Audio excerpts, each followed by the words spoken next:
Hello friends, welcome to my channel competitive English with প্রাইমাইটেড। তো বন্ধুরা, আজকে 2017 এবং 2022-এর যে প্রশ্নমূল মামলা, তো সেই মামলাটা শুনানি ছিল। তো কী উঠে এলো সেই মামলা থেকে, তো সেই বিষয়টা আমি তুলে ধরবো। তো অবশ্যই শেষ পর্যন্ত শুনবে।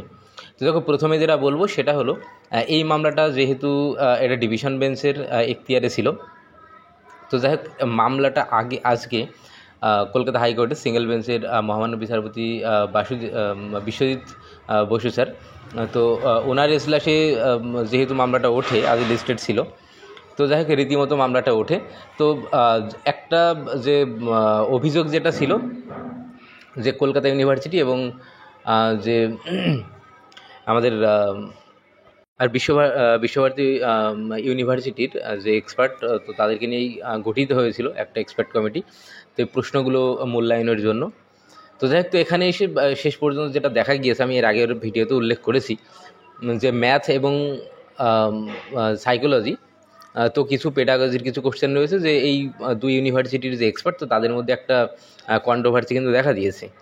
তো যাই হোক, তো এই সেই কন্ট্রোভার্সির জায়গাটা যেন একদম সঠিকভাবে যে আনসারটা কি ঠিক হতে পারে, তো সেটা বেছে নেওয়ার জন্য, তো সঠিক যে উত্তর সেটাকে নির্ণয় করার জন্য যেটা পর্ষদের পক্ষ থেকেও জানানো হয়েছে, যে নতুন আবার এক্সপার্ট কমিটি বা নতুন কয়েকজন এক্সপার্ট যদি নেওয়া যায়, তো সেই বিষয়টা নিয়েই আজ আদালতের দ্বারস্থ কিন্তু হয়েছিল।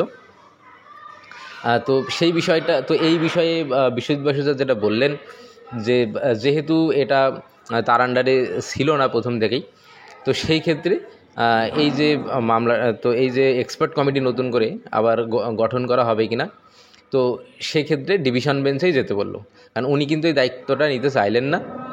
তো এই ক্ষেত্রে পর্ষদকে এখন কিন্তু ডিভিশন বেঞ্চে আবার আপিল করতে হবে, এবং ডিভিশন বেঞ্চ থেকেই কিন্তু জানানো হবে যে নতুন করে আর এক্সপার্ট দেওয়া হবে কি না।